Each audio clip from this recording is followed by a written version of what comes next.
کوئی رشتہ دار ہو سود خور ہو یا رشوت خور ہو اس کے گھر پہ کھانا کیسا ہے، یا جوا کھیلتا ہو اس کے گھر پہ کھانا کیسا ہے؟ رشوت خور، سود خور رشتہ دار ہے، دوست ہے، ان کاموں میں ملوث ہے، پتہ ہے کہ اس کی آمدن جو ہے نا اچھے طریقے سے نہیں حاصل ہو رہی، جوا کھیلتا ہے، دعوت کرتا ہے، تو ہم جائیں گے اس کے اندر؟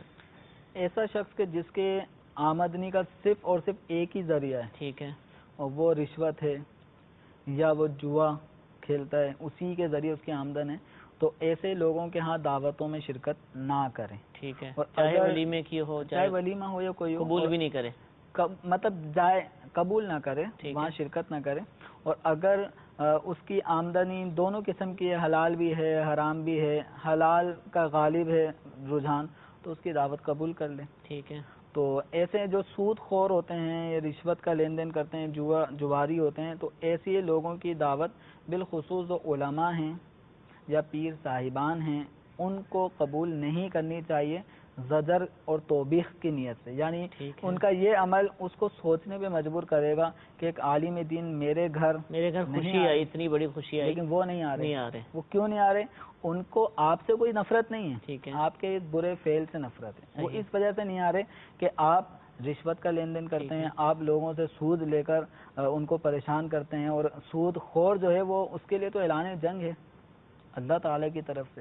تو اس لیے ایسے شخص کو سمجھانے کی نیت سے علماء کو چاہیے کہ اس کے ہاں دعوت میں شرکت نہ کرے، ورنہ ان کے علماء کے شرکت کرنے سے ایسی جگہوں پہ وہی بدگمانی اور تہمت کہ دیکھیں علماء بھی آ رہے ہیں، تو ایسے میں اس کو اپنی برائی کا احساس نہیں ہوتا. ٹھیک تو ہے، اس کو برائی کا احساس کرانے کے لیے علماء کو چاہیے کہ ایسے لوگوں کی جن کی حرام روزیاں ہیں ان کے ہاں دعوتوں میں شرکت نہ کریں. ٹھیک ہے. اس سے قطع تعلقی کا حکم تو نہیں لازم ہے؟ قطع تعلقی کا حکم تو نہیں ہے، اس کو سمجھائیں گے. ٹھیک ہے، مسلمان سے اگر ایسے قطع تعلقی کریں گے تو وہ اپنے گناہوں میں اور نڈر ہو جائے گا. ٹھیک ہے، تو یہاں قطع تعلقی کی صورت نہیں بنتی. ٹھیک ہے، اس سے پیار محبت اور نرمی کے ساتھ اس کو اس کے فعل حرام سے تنبیہ کریں، سمجھائیں کہ سمجھانا مسلمانوں کو فائدہ دیتا ہے. بہت سارے لوگوں کو نرمی اور پیار سے سمجھایا جاتا ہے تو ان کے دل میں بات اترتی ہے.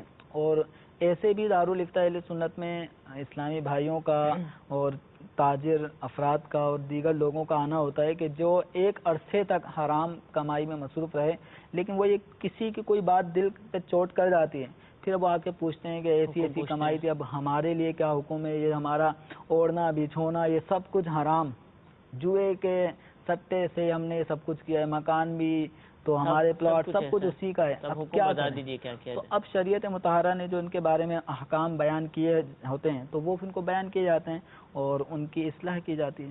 ٹھیک ہے، جزاک